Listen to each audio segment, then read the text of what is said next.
UAS nomor 5 penceramah radikal. Istana bilang daftar yang beredar bukan dari pemerintah. Loh, saya bilang ini persoalan radikalisme yang termasuk lansiran itu, termasuk yang dikatakan Pak Jokowi ini sangat politik. Memang karena begini loh, kita sangat peduli terhadap Pancasila, peduli terhadap sovereignty state kita.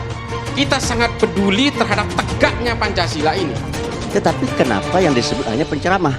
Nah itu bagi saya jadi agak diskriminatif ini gitu. Mengapa kemudian pintunya hanya agama? Mengapa kok hanya penceramah? Padahal bagi saya ya ada 3 musuh negara hari ini yang menurut saya sangat mengancam eksistensi bangsa dan negara kita. Yang pertama radikalisme dan terorisme. Yang kedua korupsi, kolusi, nepotisme.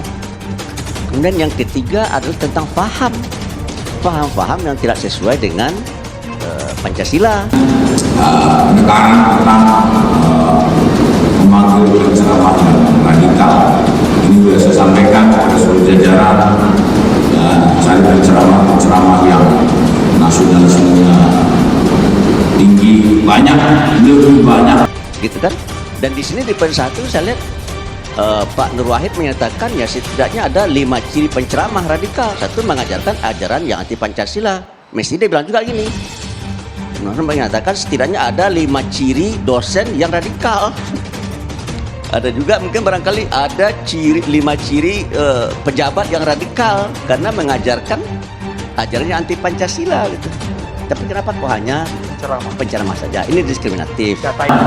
lebih banyak ya, kalau yang ceramahnya sudah miring-miring, ceramahnya sudah ya, mengarah kepada pemberian pemahaman yang sudah di luar ayat-ayat suci Al-Quran, di luar aturan-aturan dan ketentuan agama Islam, sudah jangan dulu.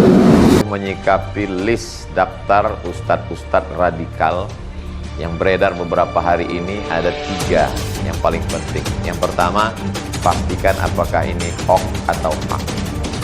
Jangan sampai masyarakat tertelan. Yang kedua, kalau memang orang bersalah, maka tunjukkan kesalahan. Kalau dia salah, Kementerian Agama sudah menyatakan bahwa daftar itu bukan buatan mereka. Tapi saya yakin ini datang dari sumber yang layak dipercaya. Daftar itu layak dijadikan panduan bagi siapapun yang mau menyelenggarakan pengajian, mengundang orang untuk menjadi penceramah Islam, dan juga hendak mengundang motivator. Di antara 10 nama yang mungkin sudah sangat populer ada jangan sampai dibuat orang terikat tak bertanya.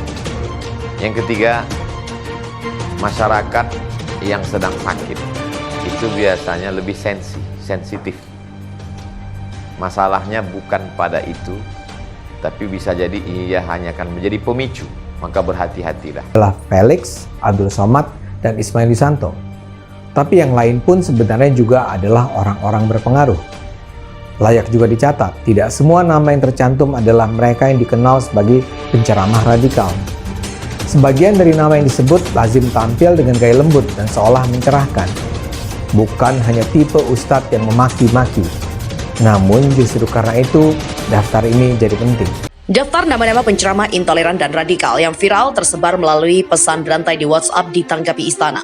Dalam daftar itu terdapat 2 nama ustadz yang menjadi perhatian publik, yakni Ustadz Abdul Somad dan Ustadz Felix Xiao. Tetapi beredarnya daftar penceramah radikal itu dibantah tenaga ahli utama kantor staf presiden, Rumadi Ahmad. Dia memastikan daftar nama-nama itu bukan berasal dari pemerintah. Karenanya dia meminta masyarakat tidak terpancing dengan informasi yang belum jelas sumbernya. Namun begitu, dia menekankan bahwa pernyataan Presiden Jokowi terkait penceramah radikal yang disampaikan saat rapat pimpinan TNI Polri merupakan hal faktual dan bukan mengada-ngada. Dia meminta masyarakat bisa lebih berhati-hati dan selektif dalam mengundang penceramah dan tidak lagi memperdebatkan soal ciri apalagi nama. Sebelumnya beredar 10 nama penceramah radikal. Ustadz Abdul Somad dan Ustadz Felix Xiao masuk dalam daftar itu.